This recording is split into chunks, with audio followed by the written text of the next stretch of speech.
Hello students, welcome back to my YouTube channel. आज हम exercise 12.5 में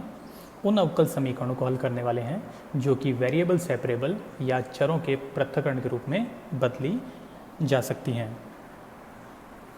अब इस एक्सरसाइज में अवकल समीकरण में एक विशिष्ट व्यंजक उपस्थित होता है जो कि मोस्टली x प्लस वाई या x माइनस वाई ही होता है। उससे v मानकर वेरिएबल सेपरेबल वाली फॉर्म में क्वेश्चन को ले आते हैं और हल करने के बाद v का मान पुनः प्रतिस्थापित करके मूल हल ज्ञात कर लेते हैं। अब जब हम इसके क्वेश्चन को हल करेंगे, मान लीजिए कि x प्लस वाई वो विशिष्ट व्यंजक है जिसका हम v में प्रतिस्थापन करने वाले हैं। तो हमें इसका प्रतिस्थापन करने के साथ साथ dy बाई डी एक्स का भी प्रतिस्थापन करना होगा, जिसके लिए हम इसका अवकलन करेंगे तो x के सापेक्ष x का अवकलन 1 और y का अवकलन बन जाएगा dy बाई डी एक्स और v का अवकलन बन जाएगा dv बटे डी एक्स। इस आधार पर dy बाई डी एक्स का मान बन जाएगा dv बटे डी एक्स और -1।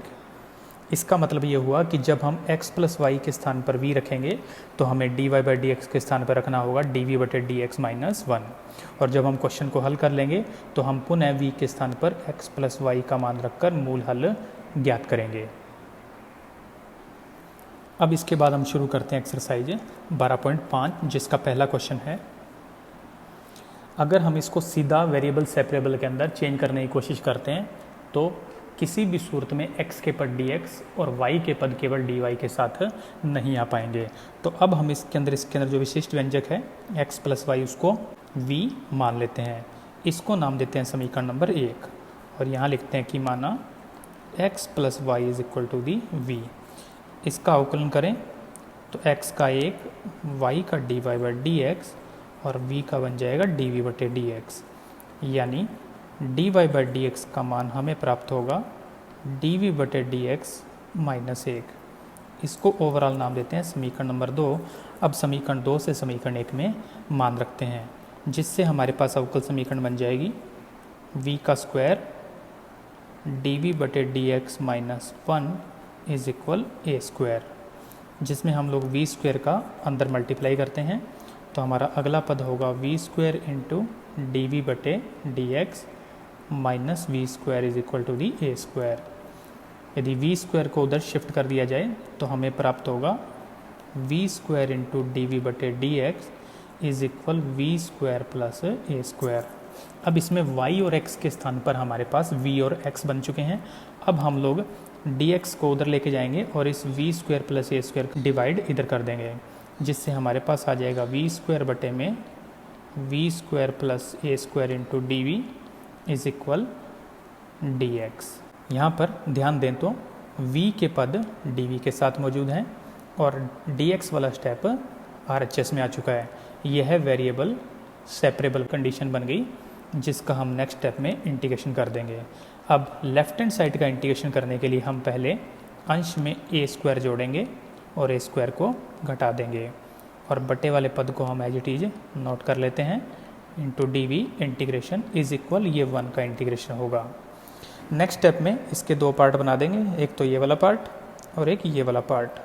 जिससे हमारे को प्राप्त होगा वी स्क्वायर प्लस ए स्क्वायर में वी स्क्वायर प्लस ए स्क्वायर का भाग लगाएंगे तो 1 d v integration minus a square constant integration 1 upon v square plus A square into D v is equal integration of 1 d x. Next step में हमें यहाँ पर focus करना है। यहाँ पर ये एक्स स्क्वायर प्लस ए स्क्वायर के जैसा है, जिसमें v के स्थान पर हमारे पास फॉर्मूले में x होता है और इसका इंटीग्रेशन हम जानते हैं 1 अपॉन ए tan इनवर्स x अपॉन ए। तो इस फॉर्मूले का यूज़ करते हैं, एक एक स्टेप का इंटीग्रेशन करते हैं। 1 का v के सापेक्ष आ जाएगा v minus a square constant, इसका इंटीग्रेशन बन जाएगा 1 upon A tan inverse v upon a is equal, यहाँ पर 1 का इंटीग्रेशन आ जाएगा x plus constant of integration c। अब यहाँ पर a से a को कैंसिल कर देते हैं, v का मान पुनः रखते हैं जो कि है x प्लस वाई, शेष है minus a into tan inverse, यहाँ पर v का मान रख दिया तो x plus y upon a is equal x plus में c। दोनों पक्षों से x को कैंसिल कर देते हैं, इस पद को उठा के इधर शिफ्ट करते हैं और इस पद को उधर शिफ्ट कर देते हैं। तो हमारा अगला पद आएगा y minus c is equal a into tan inverse x plus y upon a. Next step में इस ए का भाग लगाते हैं तो हमारे पास आ जाएगा y minus c upon a is equal tan inverse x plus y upon a, जिसमें इस इन्वर्स फंक्शन को हम लोग लेफ्ट हैंड साइड में यदि शिफ्ट कर दें तो हमें प्राप्त होगा tan y minus c upon a is equal x plus y upon a, जिसमें a का वज्र गुणन करने पर हमें प्राप्त होगा x plus y is equal a into tan y minus c upon a, और यही आपकी अवकल समीकरण का फाइनल आंसर होगा। नेक्स्ट हमारे पास जो अवकल समीकरण है उसको नाम देते हैं समीकरण नंबर 1। अब यदि इसमें ध्यान दें तो विशिष्ट व्यंजक x प्लस वाई है और इसके साथ कांस्टेंट है 1, तो हम लोग इसमें x प्लस वाई को ना लेते हुए x प्लस वाई प्लस 1 को ही v मान लेते हैं। तो इसका अवकलन बन जाएगा 1 plus d y by d x और v का अवकलन होगा डी वी बटे डी एक्स। तो ये वाले मान को नाम देते हैं समीकरण नंबर 2 और ये मान रख देते हैं समीकरण नंबर 1 में, जिससे हमारे पास अवकल समीकरण बन जाएगी d y by d x के स्थान पर आ जाएगा डी वी बटे डी एक्स माइनस 1 और यहाँ पर बन जाएगा 1 अपॉन वी, जिसमें से डी वी बटे डी एक्स को हम रखते हैं लेफ्ट हैंड साइड में, बाकी बन जाएगा 1 प्लस 1 अपॉन वी। इस माइनस 1 को उधर शिफ्ट करने के बाद इसको एलसीएम लेके हल करें तो v plus 1 upon v. Next step में हम लोग dx को उधर शिफ्ट करते हैं और इस पूरे पद को हम लोग लेफ्ट हैंड साइड में शिफ्ट करते हैं, जिससे हमें प्राप्त होगा v अपॉन v plus 1 into D v is equal d x, जो कि वेरिएबल सेपरेबल वाली फॉर्म है। और नेक्स्ट स्टेप में हम इसका इंटीग्रेशन करेंगे। लेफ्ट हैंड साइड का इंटीग्रेशन करने से पहले इसके अंश में एक जोड़ देते हैं और एक घटा देते हैं, जिससे इसके दो पार्ट इजीली बन जाएं। राइट हैंड साइड में हम एक का इंटीग्रेशन करेंगे, जिसको हम नेक्स्ट दो पार्ट में बांट देंगे, जिससे हमारा अगला पद बन जाएगा 1 का इंटीग्रेशन और माइनस 1 अपॉन वी प्लस 1 का इंटीग्रेशन, और RHS में है 1 इंटू डी एक्स। अब यदि मैं इसका इंटीग्रेशन करूं तो 1 का v के सापेक्ष तो आ जाएगा v, ये 1 बटे x के जैसे काम करेगा तो बन जाएगा log v plus 1 is equal बन जाएगा x, और हम इसके अंदर जो कांस्टेंट लेंगे उसको ले लेंगे log c के रूप में। नेक्स्ट स्टेप में हम v का मान रखते हैं जो कि है x plus y plus 1 minus log, यहाँ पर v की जगह जब x प्लस वाई प्लस 1 रखा जाएगा तो इसमें 1 ऑलरेडी है तो 1 और 1 मिलके बन जाएगा 2 इज इक्वल है x प्लस log c, जिसमें x से x को कर देते हैं कैंसिल, 1 को दूसरी साइड में हम लोग शिफ्ट कर देते हैं तो हमारे पास आ जाएगा y minus log x plus y plus 2। उधर जब ये 1 जाएगा तो बन जाएगा log c माइनस 1, जिसको हम नया कांस्टेंट नाम देते हैं log c1। नेक्स्ट स्टेप में इस log वाले पद को भी हम लोग उधर शिफ्ट करते हैं तो बन जाएगा log x plus y plus 2 plus में log c1, जिस पर हम लोग m प्लस log n का सूत्र लगाएं तो x प्लस वाई प्लस 2 और गुणा में आ जाएगा c1 जो कि y का मान है। अब हम लोग log को लेफ्ट हैंड साइड में शिफ्ट कर दें तो हमारे पास आ जाएगा e की power y is equal to the x plus y plus 2 और गुणा में कांस्टेंट c1, जिसको और ज़्यादा हल करने के लिए हम लोग c1 का इधर भाग कर दें तो e की पावर y 1 बटे c1 इज इक्वल होगा x प्लस वाई प्लस में 2। 1 बटे c1 दोनों कांस्टेंट बन रहे हैं, 1 और c1 दोनों का भाग लगाएंगे तो एक नया कांस्टेंट नाम देते हैं c dash is equal x plus y plus 2, और यही आपके क्वेश्चन का फाइनल आंसर होगा। नेक्स्ट क्वेश्चन को हल करने के लिए हम लोग cos x plus y dx का भाग लेफ्ट हैंड साइड में लगाते हैं तो dy बटे dx इज इक्वल बन जाएगा 1, इसको नाम देते हैं समीकरण नंबर 1। और अब हम विशिष्ट व्यंजक x प्लस वाई को मान लेते हैं v। तो जैसे हम x प्लस वाई को v मानेंगे तो इसका अवकलन करने पर हमें dy बाई dx का मान प्राप्त होगा dv बटे dx और माइनस 1। इसको ओवरऑल नाम देते हैं समीकरण नंबर 2 और 2 से मान रखते हैं समीकरण 1 में, तो हमें प्राप्त होगा cos v into D v by d x minus 1 is equal to the 1, जिसमें cos v का अंदर मल्टीप्लाई करें तो cos v डी वी बटे D x minus cos v is equal आ जाएगा 1। इस cos v को उधर 1 में जोड़ देते हैं तो हमें प्राप्त होगा cos v into D we बटे D x is equal 1 plus में cos v। नेक्स्ट स्टेप में 1 प्लस कॉस वी को लाते हैं लेफ्ट हैंड साइड में और डी एक्स को लेके जाते हैं राइट हैंड साइड में, जिससे हमारे को मिल जाएगा cos v upon 1 plus cos v d we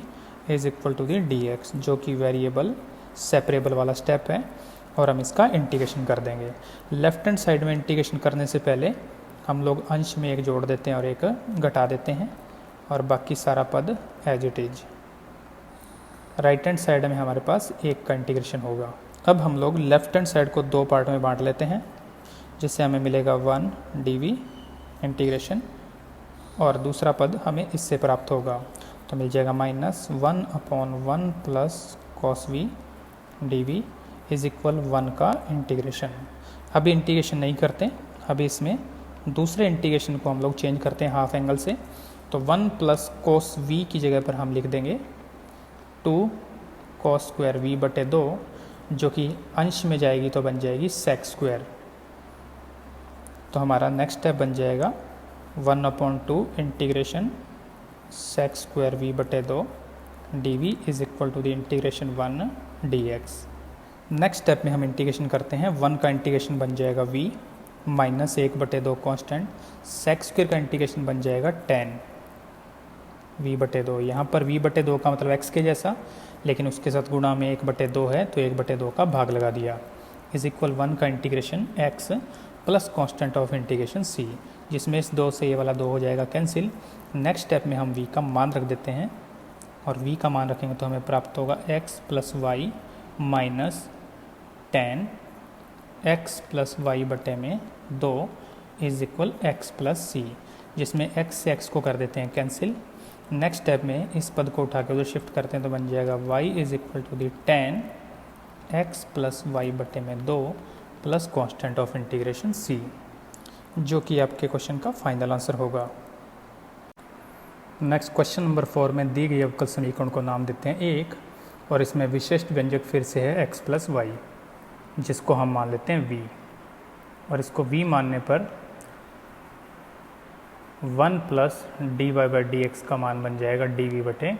D x. इसको ओवरऑल नाम देते हैं समीकरण नंबर 2 से मान जब हम समीकरण 1 में रखेंगे तो बन जाएगा e की पावर v और इसके स्थान पर बन जाएगा डी वी बटे में डी एक्स। नेक्स्ट स्टेप में e की पावर v को उधर शिफ्ट करते हैं तो हमारे पास प्राप्त होगा d x is equal e की power minus v into D v, जो कि वेरिएबल सेपरेबल वाली कंडीशन है, जिसका हम इंटीग्रेशन करेंगे तो हमें प्राप्त होगा 1 का इंटीग्रेशन x ई की पावर माइनस वी का बन जाएगा ई की पावर माइनस वी, और v के साथ गुणा में -1 है तो इसमें -1 का भाग लगा देंगे, plus constant of integration c। Next step में x इधर ये बन जाएगा माइनस ई की पावर माइनस वी, जिसको हम लेफ्ट हैंड साइड में शिफ्ट कर लेते हैं तो माइनस माइनस प्लस ई की power minus v is equal to the c. V का मान रखते हैं तो बन जाएगा x प्लस ई की पावर में minus x plus y is equal constant of integration c, जो कि आपके क्वेश्चन का फाइनल आंसर होगा। नेक्स्ट हमारे पास जो दी गई अवकल समीकरण है, पहले उसको ठीक करने के लिए इनका आपस में गुणा कर देते हैं तो हमारे पास आएगा x into d x minus x into d y plus y into d x minus y into d y is equal है डी एक्स प्लस में डी वाई, जिसमें डी एक्स के पदों को हम लेफ्ट हैंड साइड में shift करते हैं और डी वाई के पदों को हम लोग राइट हैंड साइड में शिफ्ट कर देते हैं, जिससे हमें प्राप्त होगा x d x plus y d x minus d x is equal to the x d y plus y d y और प्लस में d y. Left hand side में से यदि हम डी एक्स कॉमन लें तो बाकी बचेगा x plus y minus 1 into d x, right hand side में डी वाई को कॉमन लें तो बचेगा x plus y plus 1 into में डी वाई। नेक्स्ट स्टेप में हम लोग d y by d x का मान ज्ञात करते हैं तो हमें मान प्राप्त होगा x plus y minus 1 upon x plus y plus 1। इसको नाम देते हैं समीकरण नंबर 1। अब इस अवकल समीकरण में जो विशिष्ट व्यंजक है वो है x प्लस वाई, तो हम यहाँ पर इसको आगे हल करने के लिए x प्लस वाई को v मान लेते हैं। तो माना x plus y is equal to the v, जिससे इसका अवकलन करने पर हमें dy/dx का मान प्राप्त होगा dv/dx - 1। इसको ओवरऑल नाम देते हैं समीकरण 2। अब समीकरण 2 से मान 1 में रखें तो दी गई अवकल समीकरण में लेफ्ट हैंड साइड में आ जाएगा dv/dx - 1 इज इक्वल होगा v - 1/v+1।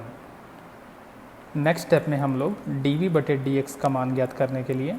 -1 को उधर शिफ्ट करते हैं, तो उधर जाके बन जाएगा v - 1/v+1 और प्लस में 1। जिसको एलसीएम लेके हल करें तो एलसीएम बन जाएगा v+1, इसका मल्टीप्लाई यहाँ कर दें तो ऊपर है v - 1 और साथ में बन जाएगा v+1, जिसमें 1 से 1 को कैंसिल कर दिया। नेक्स्ट स्टेप में dv/dx का मान प्राप्त होगा 2v/v+1। इसके बाद नेक्स्ट स्टेप में 2 को छोड़ते हुए इस पद को लेफ्ट हैंड साइड में शिफ्ट कर देते हैं और dx को हम लोग राइट हैंड साइड में शिफ्ट कर देते हैं, जिससे हमें प्राप्त होगा v+1/v into dv is equal two into में dx, जो कि वेरिएबल सेपरेबल की फॉर्म है। तो इसका हम इंटीग्रेशन कर देंगे, जिससे हमें लेफ्ट हैंड साइड के 2 पार्ट बना लेने चाहिए v और v से और 1/v से, जिससे हमें प्राप्त होगा 1 और dv इंटीग्रेशन